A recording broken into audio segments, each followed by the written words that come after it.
You're listening to the Psych Central podcast, where guest experts in the field of psychology and mental health share thought-provoking information using plain, everyday language. Here's your host, Gabe Howard. Hey, Psych Central podcast fans. Before we get started, we'd love for you to take a brief 3-minute listener survey so we can better understand our audience, which is all of you. Go to psychcentral.com/survey20 to complete it now. Everyone who completes a survey will automatically be entered into a drawing to win one of 2 $75 Amazon gift cards. Special thanks to Savvy Co-op for their survey support, and that website again is psychcentral.com/survey20. Void where prohibited by law. And now on with the show. Hello, everyone, and welcome to this week's episode of the Psych Central podcast. Calling into the show today, we have Dr. Gleb Tsipursky. Dr. Tsipursky is on a mission to protect leaders from dangerous judgment errors known as cognitive biases by developing the most effective decision-making strategies. He is the author of The Blind Spots Between Us, and he's a returning guest. Dr. Tsipursky, welcome to the show. Thanks so much for having me on again, Gabe. It's a pleasure. Well, I'm very excited to have you on because today we're going to be talking about how our mental blind spots can damage our relationships and how to defeat these blind spots to save our relationships. I think this is something a lot of people can really relate to because we all very much care about our relationships. We do, but we think too little about the kind of mental blind spots that devastate our relationships. I mean, there's a reason about 40% of marriages in the US end in divorces, and there's a reason that so many friendships break apart due to misunderstandings and conflicts that don't need to happen. And when I see people doing that, running into these sorts of problems, they are just suffering in a needless, unnecessary way, and that really harms them. And that really kind of breaks my heart. So that's why I wrote this book. We think about the term cognitive bias, and there's just so many psychological terms that basically say the way that your body feels is lying to you. That just because something makes you feel good doesn't make it good. And just because something feels bad doesn't make it bad. And I know that you have done excellent work in helping business leaders understand that. And this book is sort of an extension of that work in helping people understand that just because your friend or lover or spouse makes you feel bad doesn't make it bad. Is that what you're trying to tie together here? I am, and this work actually emerged from where my wife about 5 years ago had a nervous breakdown, major nervous breakdown, where she was in a pretty terrible spot. So like you said, I've been doing consulting, coaching, training for business leaders for over 20 years now. And I'm a PhD in cognitive neuroscience and behavioral economics. I've taught at the University of North Carolina, Chapel Hill, and at Ohio State as a professor for over 15 years. Now, at that point, when my wife had the nervous breakdown, that was pretty terrible. So she was just crying for no reason, anxious for no reason that she was aware of. And it was really bad. She couldn't work. She couldn't do anything. I had to become her caretaker. And that put a really big strain in our relationship. I knew about these strategies, which I was already teaching to business leaders, and I started applying them to our relationship. And we started to work through some of these strains in our relationship using the strategies. And so seeing the kind of impact that they had on our marriage and where they pretty much saved our marriage, definitely would not have been able to cope without these strategies, I decided that it would be a good time to write a book for a broader audience about personal relationships, romantic, life, friendship, community, civic engagement, all of those sorts of relationships that are really damaged by the blind spots that we have between us as human beings, and that can really be saved if we just are more aware of these blind spots and know about the research-based techniques to address these blind spots. As I'm sitting here listening to you, I completely agree with you. I know your educational background. I know the research that you've put into it. I've read your books, and I believe you, Dr. Tsipursky, but there's this large part of me that's like, wait a minute. We're supposed to trust our heart and trust our gut, especially in romantic relationships. Love at first sight. I mean, every romantic comedy is based on this butterflies in the stomach. So the logical part of me is like, Dr. Tsipursky, spot on. But the I want to fall in love in this magical way part of me is like, don't bring science into this. And I imagine you get this a lot, right? Because love isn't supposed to boil down to science. What do you say to that? Well, I say it's just like exactly the kind of love we feel for a box of dozen donuts. When we see that. When we see that box of dozen donuts, we just have this desire in our heart, in our gut. We feel it's the right thing to do to just gorge on those donuts. They look delicious and it's yummy. And wouldn't it be lovely to eat all those donuts, right? Well, I mean, what would happen to you after that? That would not Right. be a good consequence for you. You know that. 5 minutes after you finish gorging yourself on those donuts or eating a whole tub of ice cream or whatever your poison is, that you would be regretting it. And that is the kind of experience that we have where our body, our heart, our mind, our feelings, whatever it comes from, those sensations, they lie to us. They deceive us about what's good for us. And that all comes from how our emotions are wired. They're not actually wired for the modern environment. That's the sucky thing. They're wired for the savanna environment. When we lived in small tribes of hunter-gatherers, 15 people to 150 people. So in that environment, when we came across a source of sugar, honey, apples, bananas, it was very important for us to eat as much of it as possible. And that's what our emotions were for. We are the descendants of those who were successfully able to gorge themselves on all the sugar that they came across, all the honey, and therefore they survived. And those who didn't. That's an inborn instinct in us. That's a genetic instinct.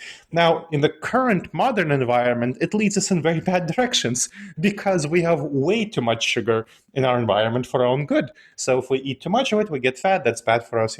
There's a reason there's an obesity epidemic here in the US and actually around the world for countries that adopt the US diet. And so this is why you want to understand that your feelings are going to be lying to you around food, around what kind of food you want to eat. In the same way, your feelings, the current research is showing very clearly that your feelings are going to be lying to you about other people because our feelings are adapted to the tribal environment when we lived in those small tribes. They're a great fit if you happen to live in a small tribe in the African savannah. But for all of you who are not listening to this podcast in a small little cave in the African savannah, they're going to be a terrible fit for you. It's really going to cause you to make really wrong, terrible decisions for your long-term good because these natural, primitive, savage feelings are not what you want to be using for modern current environment. There's a phrase, and you reference it as well. Marketers say you can't go wrong telling people what they want to hear. And that's a great marketing concept to sell, cereal. But it's not such a great concept if you're trying to encourage people to fall in love, get married, or make decisions, because if you buy a cereal that you don't like, you're out $4, right? You're out $5. Big deal. You never eat the cereal again. But if you wreck a relationship that is good, or you enter into a relationship that's bad, this has real long-term consequences. Right now in the current environment where we don't realize that go with your heart and follow your gut on romantic relationships is horrible advice that will devastate your relationships, no matter how uncomfortable you feel about me saying that.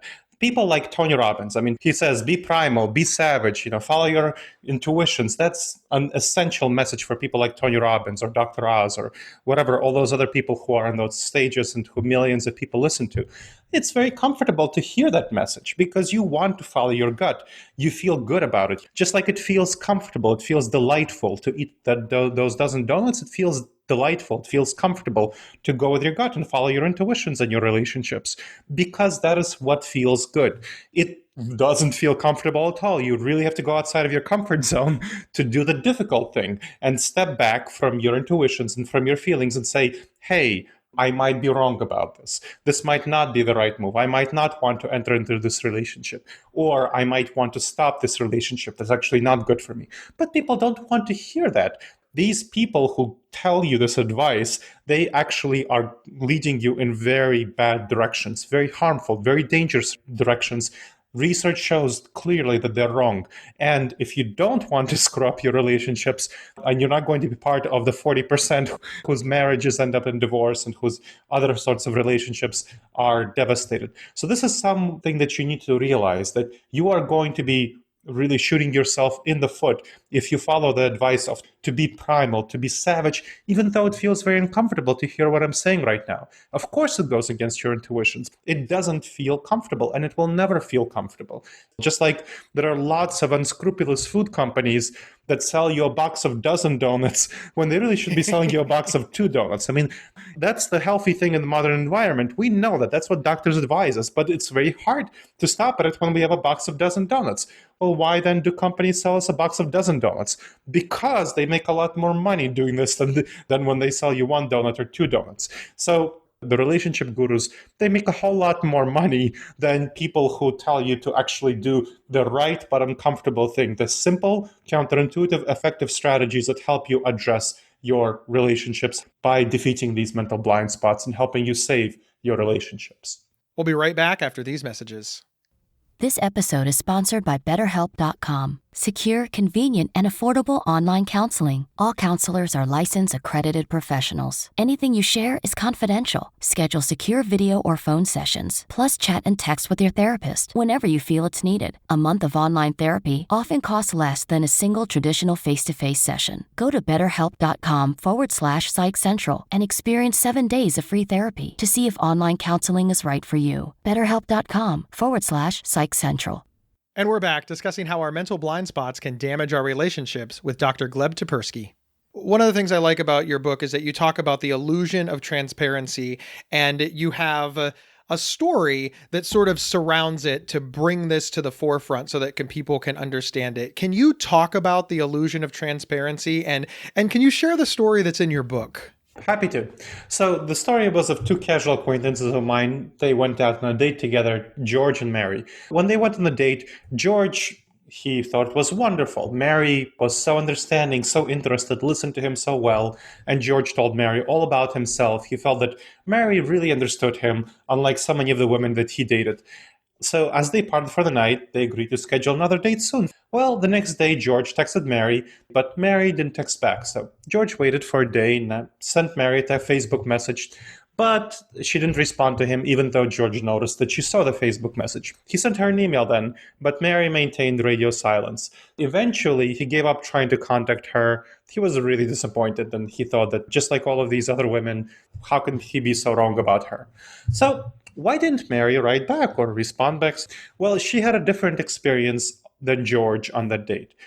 Mary was polite and shy, and she felt really overwhelmed from the start of the date with George being so extroverted and energetic, telling her all about himself, his parents, job, friends, not asking her anything about herself. And she thought, why would I date someone who overwhelms me like that, doesn't really care about what I think? She politely listened to George, not wanting to hurt his feelings. And she told George she'd go out with him again, but she had absolutely no intention of doing so. I learned about this, the really different viewpoints of Mary and George, because I knew both of them as casual acquaintances.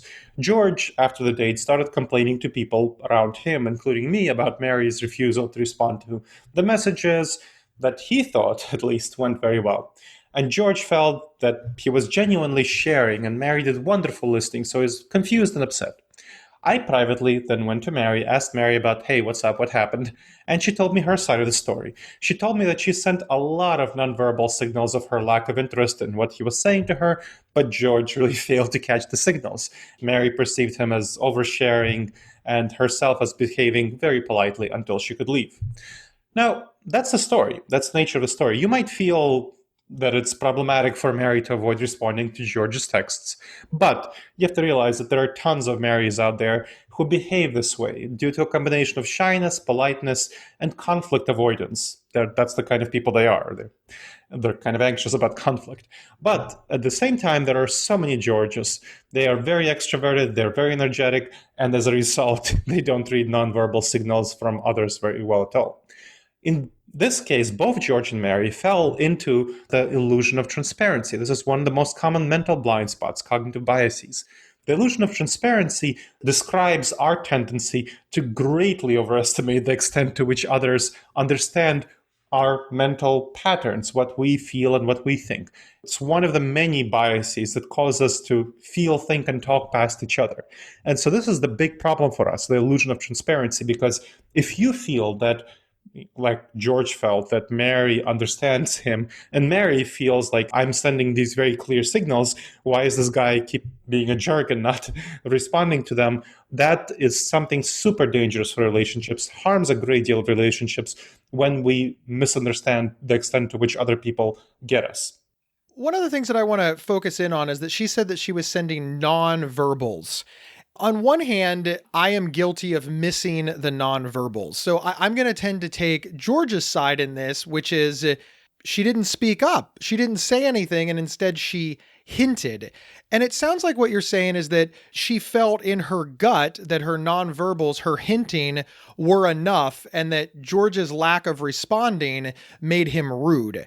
Mm-hmm. But probably from George's side, as you said, George was like, she said nothing, I carried on, and now she's blaming me. So now we've got both of those sides. No, they're not going to work out as a romantic couple. We get it. It's a bummer, but let's pretend for a moment that you are much more invested, Dr. Tsipursky, in George and Mary than you actually are. And you're like, oh my God, if they can just get over this one tiny little hump, they will just be a beautiful couple forever. And I know you're not a therapist, but if you could sit George and Mary down and say, listen, you two are actually a perfect couple, but you've let this primitive nonsense get in the way. How would you help them get over this hump so they could see that actually they do have quite a bit in common? Well, I would think that one of the things they need to work on is, let's say they share a lot of interests and they have very similar values. They have a lot of differences in their communication styles that will be a big challenge. First of all, working on the illusion of transparency, they need to be much more humble about the idea that the other person understands them, about their ability to send signals correctly. The essence of the illusion of transparency is that when we think we're sending a signal, a message to other people, we think the other person gets it 100%. That's just how it feels, because we feel, oh, okay, we're sending this message, therefore the other people understand it because we are sending it. Right. We are way too confident about our own ability to be good communicators. And that is the underlying essence of the illusion of transparency. Everyone, all of us, and especially George and Mary, need to develop a great deal more humility about their ability to send the signals, whether verbal or nonverbal, and have those signals be received appropriately. So that's kind of one thing to work on. The other things to work on would be the differences in communication styles, where Mary is clearly shy, conflict avoidant, so she's very unlikely to speak up just because of that personality. It would take her a great deal of emotional labor to speak up in these areas.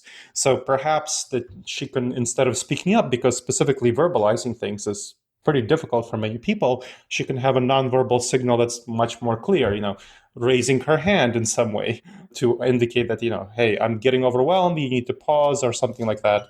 So some way that she can clearly indicate that she needs a break and that the conversation perhaps is not leading to where she wants it to lead, and that George needs to stop talking.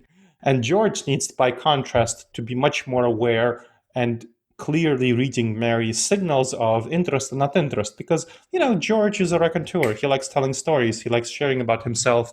He likes sharing about everything. And he just kind of does overwhelm people. And knowing him as a casual acquaintance, he's kind of the life of the party, but life is not always a party.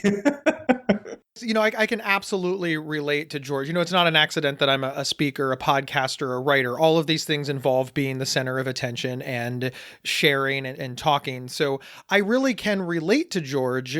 And that's kind of why I brought it up, because I have a lot of Marys in my life. Mm-hmm. And I was completely unaware that I was overwhelming people, because I just assumed that people would tell me to stop or something. I just didn't know. So when I became older and more understanding and more socially adept, I realized that, oh, wow, people think that I'm ignoring their wishes. And that's kind of why I want to touch on it. And sure, obviously I can only speak from my personal experience as being a George, but I'm sure that there's a lot of Marys out there that really think that they've been put upon or ignored by the Georges. Yeah. Now that Mary understands that George did not realize he was doing it, it's really sad when you think that somebody is ignoring your wishes. Yeah. And as you said, her gut was telling her that George was ignoring her rather than what was actually happening which was George Misunderstood. Yes. One of the things you talk about in your book is developing mental fitness, and we want to overcome the dangerous judgment errors of cognitive bias because they're wrecking our relationships. What is mental fitness?